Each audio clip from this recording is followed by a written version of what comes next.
Yeah. So even as we are talking, can you hear me? Yes. Hear you. So even as we are talking around, this is what is happening in Amazonia. And I like the fact that we always we wet the ground with what is happening in the world and what is happening in Amazonia at this time of war. We're going to be talking on the best for the last, on negotiations and dialogue. We'll look at a certain headline that came because they said Chris Ano is ready or is positioning himself to dialogue with, and I had a lot of questions. But before we even get into that, I want you, by staff room, just examine some of these reports, and we will talk on that very briefly after we've examined these reports. We'll get into that subject. Please, by staff room. Look, Paddy, international negotiations are between the parties in conflict. The parties in conflict are institutional parties in conflict between one government or another, or between one fighting group, one fighting elements, and the government in power. Fighting, the negotiations are between the belligerents, those who are fighting, led by their various governments. In the case of Amazonia, the negotiations between La République de Cameroon military and the Ambazonian State Army.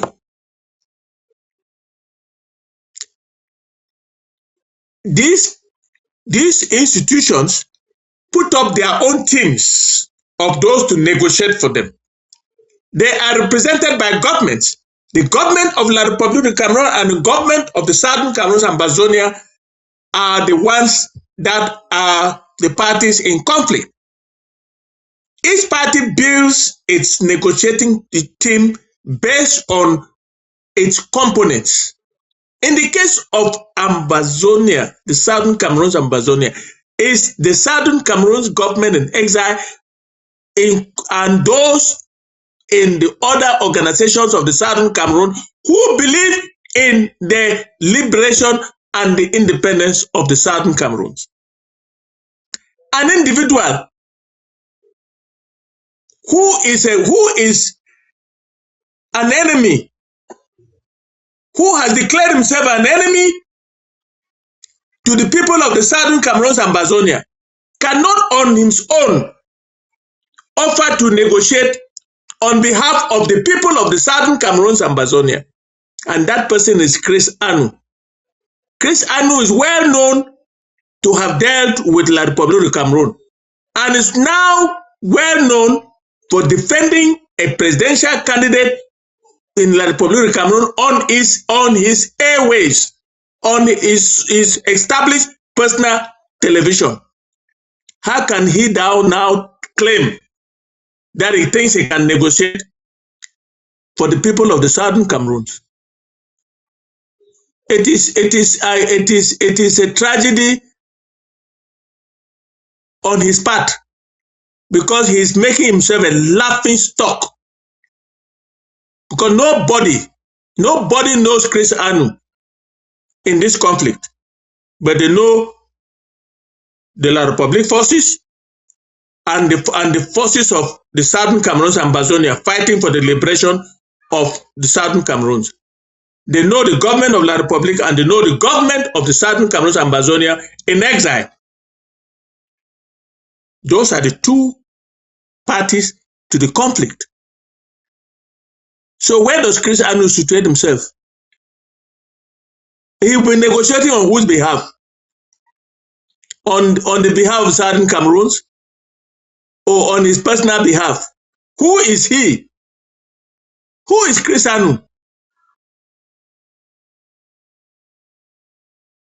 If anybody can answer me that question, that is where I end. Who is Chris Anu?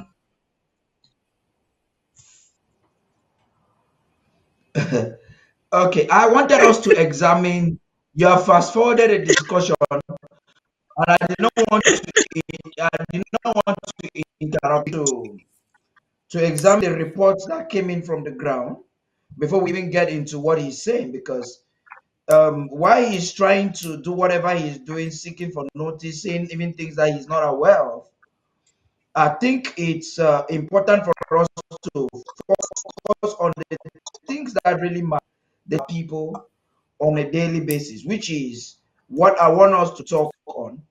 But since you have already taken us there, I want to read this caption from the Guardian Post again. This is a very stupid newspaper.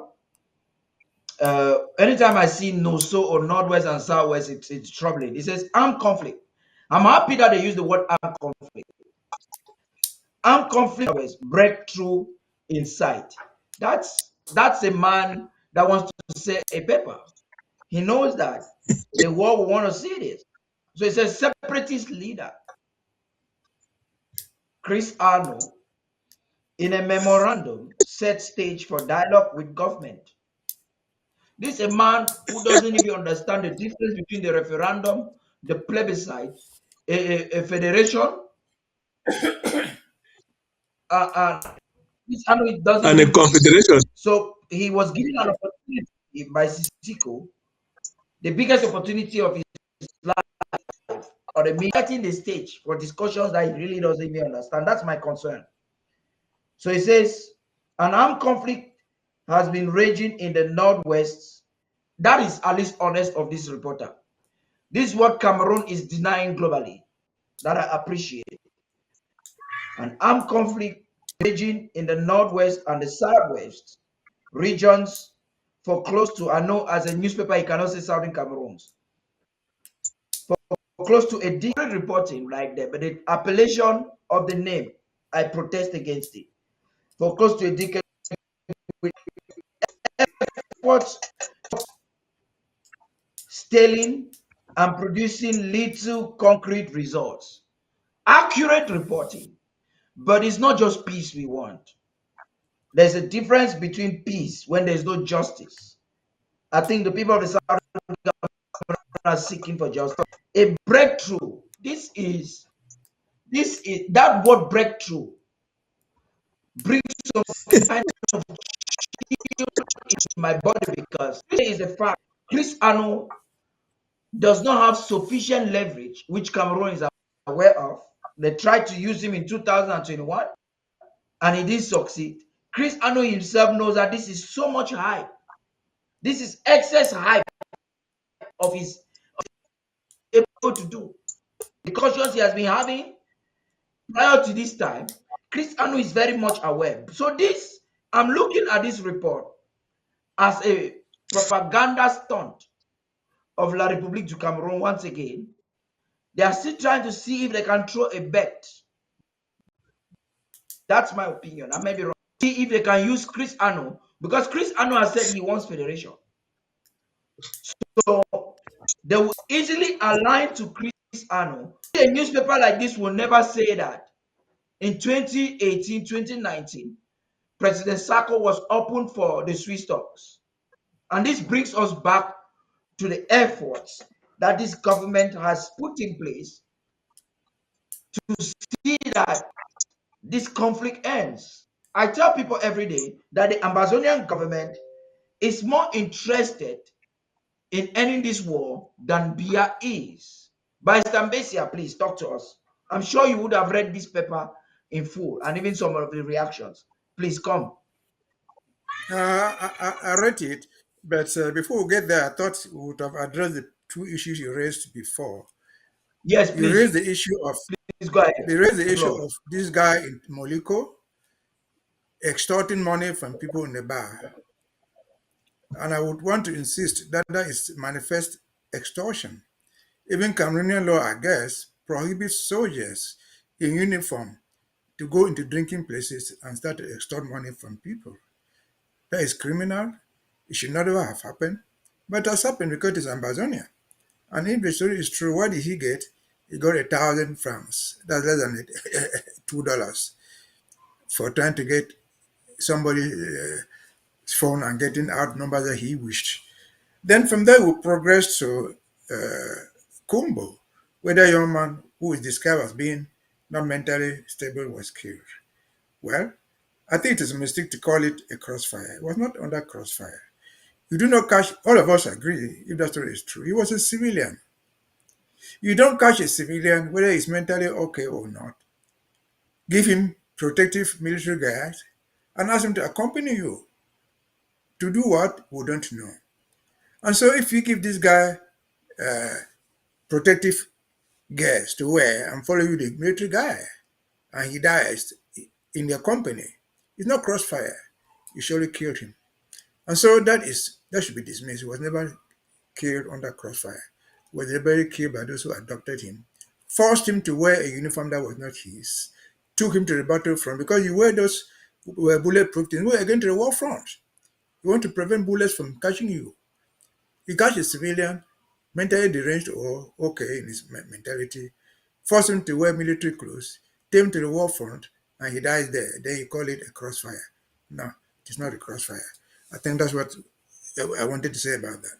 Then over to the Anu case. There's a lot to say about it.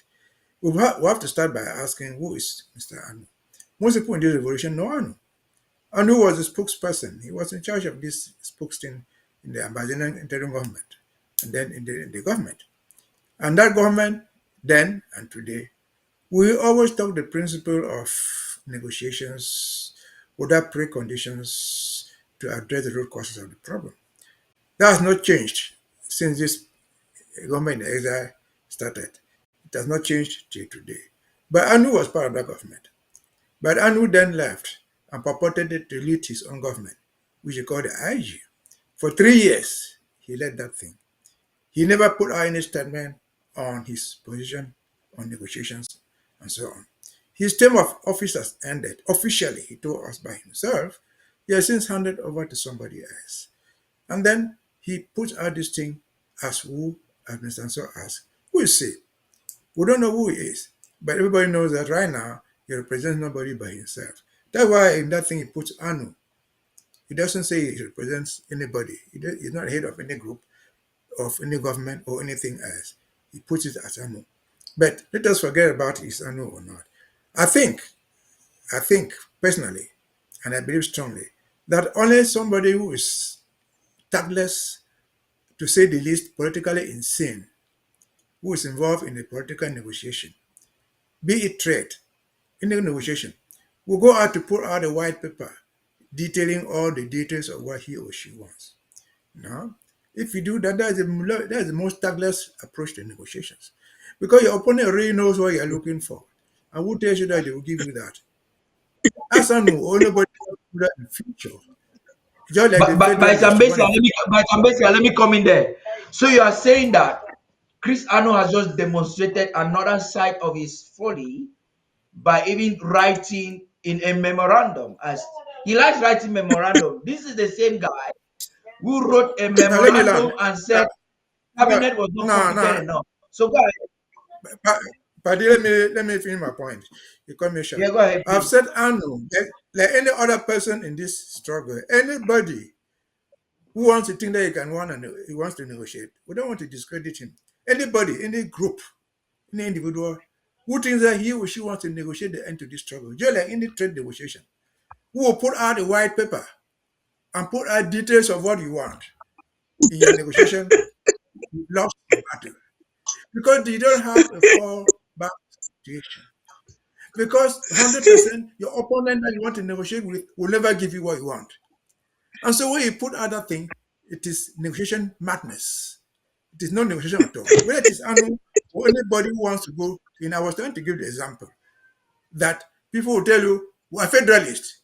We want a federation for Anglophones. Yeah, you put it out there. What's the guarantee that they will give you that? It has been proven they will not give you that because that's your position. You will not get it. They didn't get it in the Grand National Dialogue. In spite of the fact that all of them were there, including Munzu, they never got it. And so I know whoever puts out that type of paper, yeah, I say negotiation madness, negotiation stupidity, the best, at the worst, negotiation madness. You put out that document there, you have destroyed yourself. Ask yourself the question: in future, any of us, what is your fallback situation from that document? If you brought Anu, let us assume that Anu is even sitting there. That's what you put out there. What is his fallback situation? Whether you understand referendum or not, yeah, we will not give a referendum anyway, because that's a negotiation tactic. The Ambazonian government that we represent has never put out our position out there.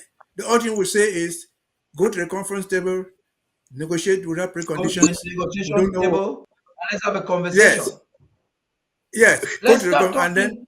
Let's start. the issues will come up. You address each of the issues. That's why you're addressing the root causes of the problem. You make your own proposals, your opponent puts this on the table. You don't put this thing on the front. And I've said this before. I learned this It's on the lesson table. in 1990. I learned this lesson in 1993, April 2nd, 1993, during the AAC one, when we sat there in Maumeri, in Boya there, and we were passing the AAC resolutions. And we said a return to a two-state federation. Next to me was a lady, a very powerful lady in Yaoundé, on the phone. Haraki. She turned and asked me, we're asking for a return to two-state federation right here. What is the fallback situation? She asked. I did not understand her. And Yaoundé realized that we're asking for a two-state federation. They knew they would never give us that one anyway. So what would we have done in 1992, 93, in AAC2 if we wanted a two-state federation? We would have set the bar higher. We would have said we wanted to separate. Then your enemy will come, your opponent will come to beg you. Rather go away, we'll give you a federation. And so that's what is meant by a fallback situation. Christianu, as irrelevant as he is, I think is equally very, very uninformed. I think his idea is just to remain relevant. He just want to be relevant. Publishing Yeah, that thing no, there in Yaoundé, the whoever truth needs to is that I am beginning to question myself. Is this relevance or ignorance? Is he seeking? Is he just demonstrating some height of his ignorance?